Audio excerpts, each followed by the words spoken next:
बिलासपुर नाम के एक कस्बे में गंगा प्रसाद का परिवार रहता था।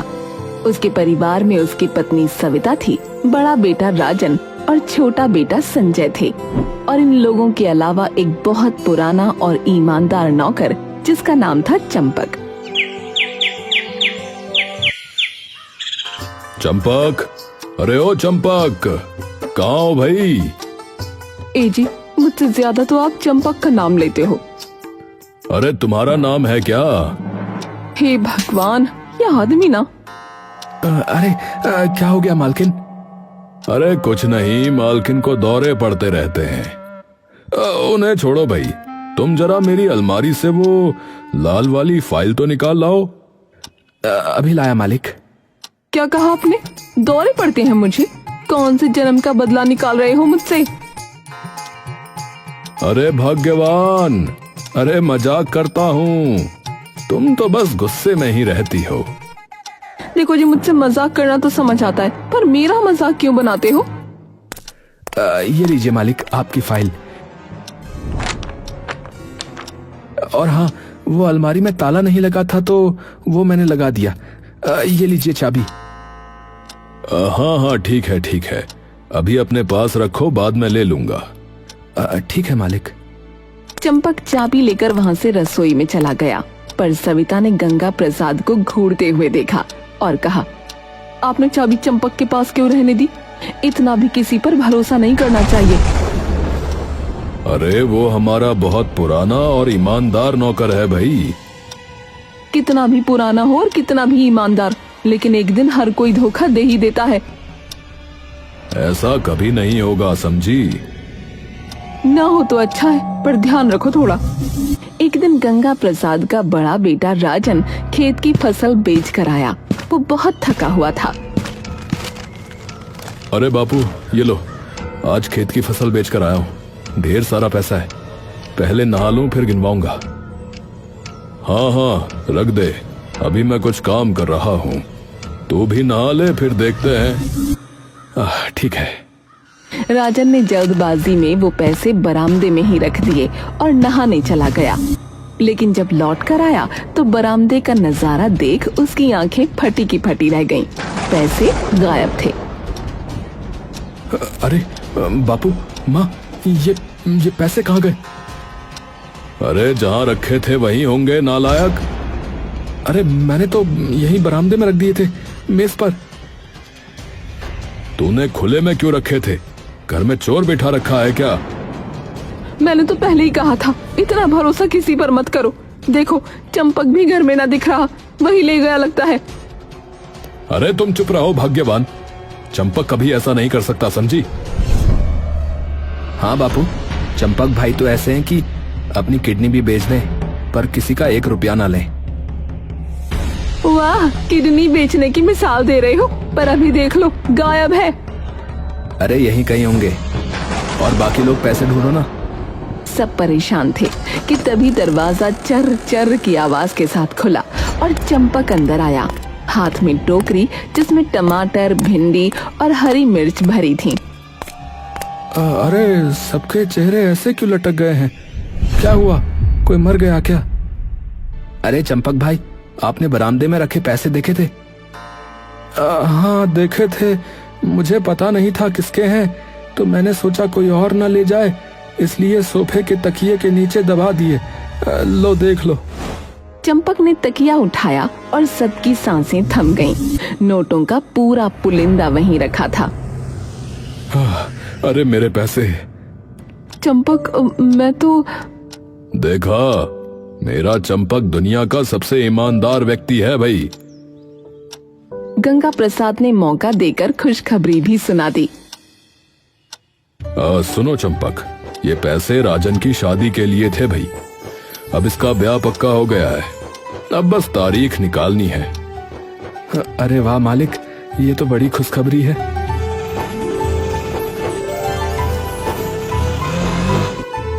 कुछ समय बाद राजन की शादी मीनाक्षी से हो गई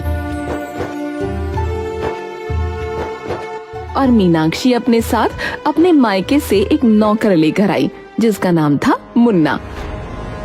ये मुन्ना अनपढ़ है, हिसाब किताब में जरा कमजोर है, लेकिन हमारे घर का बड़ा वफादार नौकर है, इसीलिए पिताजी ने भेजा है इसे। अरे कोई बात नहीं, अब हम दोनों मिलकर काम करेंगे। आओ मुन्ना, चलो रसोई में चले। हाँ जी, चलो चलो। शुरुआत के दिन अच्छे बीते, लेकिन जल्द ही मुन्ना की हिसाबी हालत सामने आ गई।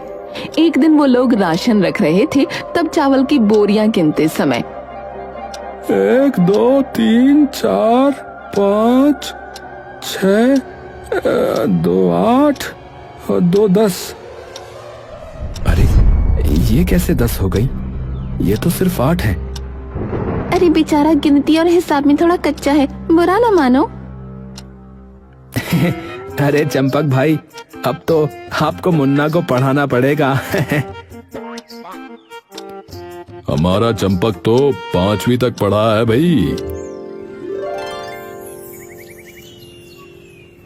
लेकिन असली परीक्षा आई एक दिन, जब संजय ने मुन्ना को पैसों का काम सौंपा। मुन्ना, कोई आदमी आएगा और 10,000 रुपए देगा, रख लेना। ठीक है जी।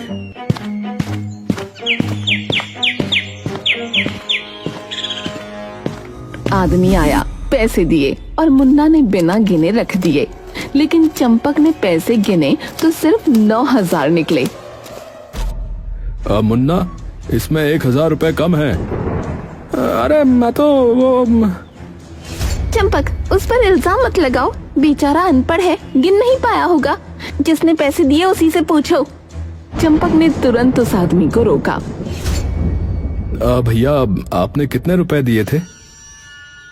अरे भाई, पूरे 10,000 थे। तो देखिए, ये सिर्फ 9,000 है।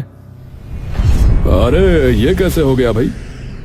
तभी मुन्ना ने पैसे लिए, एक एक नोट अलग किया और मुस्कुराकर कहा, अरे देखिए, ये पूरे 10,000 रुपए नोट आपस में चिपक गए थे। हाँ वही मैं कहूँ, मैं तो पूरे ही लाया था भाई। ये सचमुच चिपके थे या इस मुन्ना ने छिपा लिए थे? मुझे तो चिपके नहीं दिखे। अब घर में चंपक और मुन्ना दोनों ही काम कर रहे थे, लेकिन फर्क साफ दिखता था।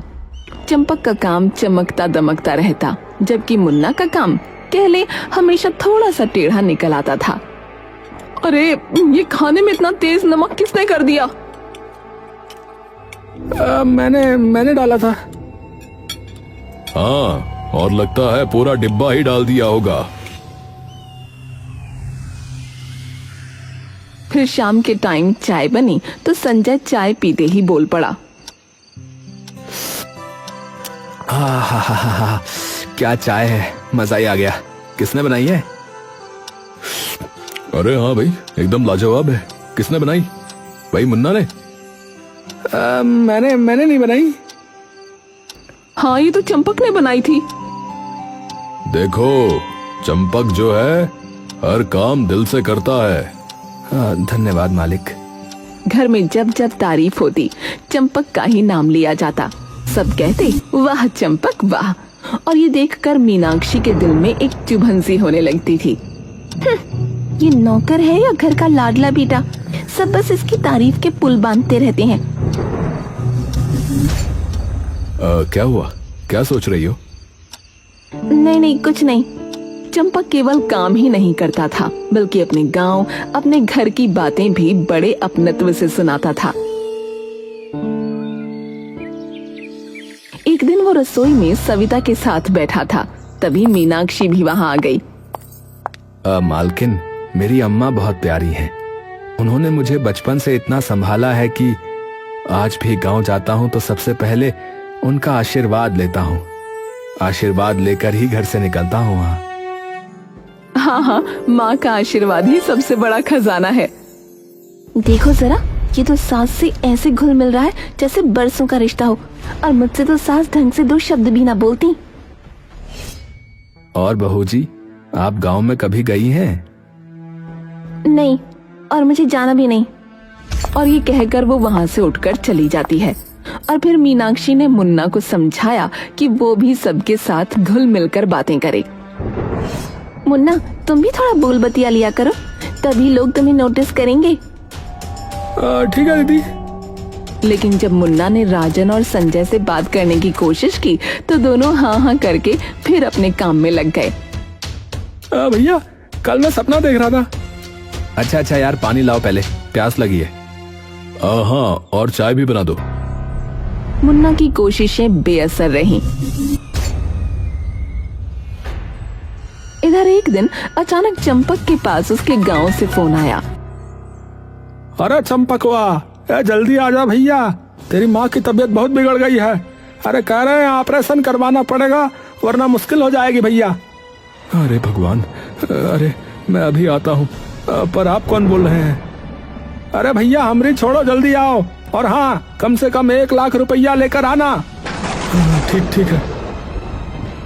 चंपक ने तुरंत गंगा प्रसाद को सारी बात बताई। मालिक, अम्मा की तबीयत बहुत खराब है बता रहे, उनका ऑपरेशन होना है, मुझे पैसे चाहिए थे। कितने चाहिए? मालिक कम से कम 1 लाख रुपया। ये लो, अभी ले जाओ और अपनी माँ का इलाज कराओ। चंपक 1 लाख रुपए लेकर चला गया, लेकिन मीनाक्षी का शक बढ़ गया। आपको क्या लगता है ये सच बोल रहा था? मुझे तो लगता है झूठ है। अरे नहीं बहू, चंपक झूठ क्यों बोलेगा? हो सकता है ये पैसे लेकर ऐश कर रहा हो, घूम फिर कर वापस आ जाएगा। 1 लाख कोई छोटी रकम है क्या? धीरे धीरे मीनाक्षी ने घर के सभी लोगों को भड़काना शुरू कर दिया। सोचिए, इतना बड़ा अमाउंट और हम ऐसे ही दे दें? क्या पता गांव में कोई बीमारी ही ना हो। लेकिन बापू को भरोसा है उस पर। भरोसा तो चोर पर भी होता है, चोरी होने से पहले। मीनाक्षी की बातें घर में हल्का हल्का जहर घोलने लगी। अब तुम्हें अच्छा बनना होगा, काम भी बढ़िया करना और सबके सामने बातें भी करना, तभी लोग समझेंगे असली भरोसेमंद कौन है। हाँ दीदी, मैं कोशिश करूँगा। मीनाक्षी ने मुन्ना को घर में अच्छी तरह से पेश करना शुरू कर दिया। चाय बनवाकर सबके सामने कहती, देखो मुन्ना ने कितनी अच्छी चाय बनाई है। और अगर खाना ठीक निकला तो बोलती मुन्ना ने ही बनाया है। अरे बहू, मुन्ना तो अच्छा है लेकिन चंपक जैसा नहीं। बस यही तो बदलना है और मैं बदल कर रहूंगी। कुछ दिन बाद अचानक एक दोपहर आंगन के दरवाजे पर चंपक की परछाई दिखी।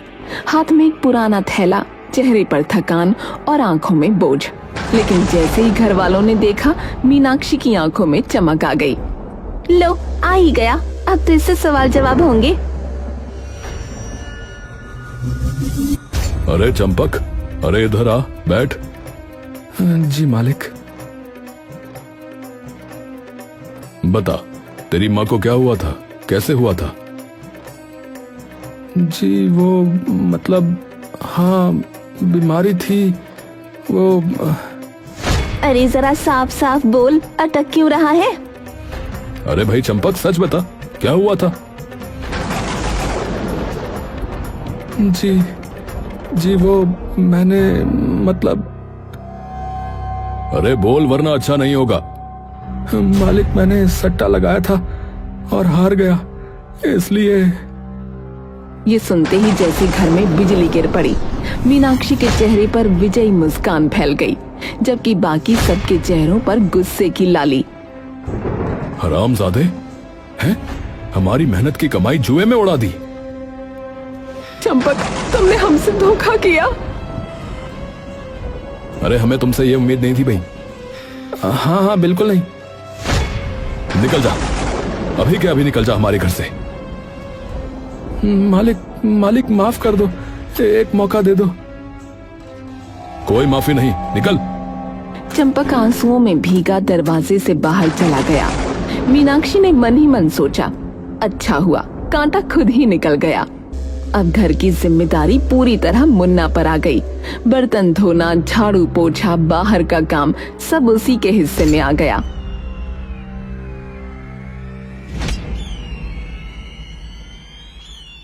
मुन्ना, ये लिफाफा लो, 50,000 रुपए हैं, मोहल्ले में शर्मा जी को दे आओ।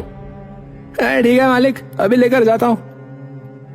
देख रहे हो मुन्ना कितना ईमानदार है, भरोसे के काबिल है। हाँ, अच्छा लड़का है। मुन्ना पैसे देकर लौटा तो गंगा प्रसाद भी खुश हो गया और बाकी सब ने भी उसकी तारीफ की। अच्छा काम किया मुन्ना। हाँ, बिल्कुल सही टाइम पर पैसे पहुंचा दिए। धन्यवाद भैया। कुछ दिन बाद मैं सोच रही हूँ अपने गहने बैंक के लॉकर में रखवा दूं। मुन्ना ले, तू ले जाकर रखा। हाँ, अब मेरे भी रखवा दे, कहीं चोरी ना हो जाए यहाँ। ठीक है भाई जी, दोनों के रख देता हूँ। मुन्ना ने दोनों के गहने लेकर बैंक की ओर रुख किया। सूरज तेज था, लेकिन उसके मन में कोई शक या डर नहीं।